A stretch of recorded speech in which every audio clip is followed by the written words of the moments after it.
मनसेच्या गुढीपाडव्याच्या बॅनरवर बाळासाहेब ठाकरेंचा फोटो आहे। बाळासाहेबांना एका कुटुंबापुरतं मर्यादित ठेवू नका असं शंभूराज देसाई यांनी म्हटलंय। तर सर्वांना बाळासाहेबांच्या नेतृत्वाखाली दुसरा पर्याय नाही हे त्यातून दिसतंय असं उद्धव ठाकरे यांनी यावर प्रतिक्रिया देताना म्हटलं। सगळ्यांना बाळासाहेबांचा फोटो वापरण्याशिवाय पर्यायच नाहीये असंही उद्धव ठाकरे म्हणाले। वंदनीय बाळासाहेब ठाकरे साहेबांना एका परिवारापुरतं मर्यादित ठेवणं हे अगदी बरोबर नाही। हे आम्ही त्या मताशी बिलकुल सहमत नाही।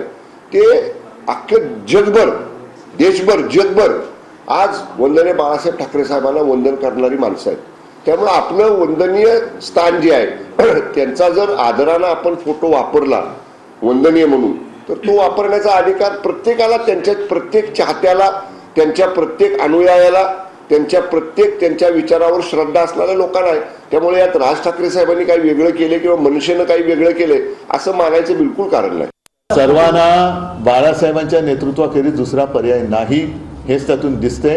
आणि जर आता महाराष्ट्र जिंकायचं असेल तसं जसं गेल्या वेळेला ह्या गद्दारीने सुद्धा बाळासाहेबांचा फोटो वापरला, तसंच सगळ्यांनाच बाळासाहेबांचा फोटो वापरण्याखेरीज काय पर्यायच राहिलेला नाही।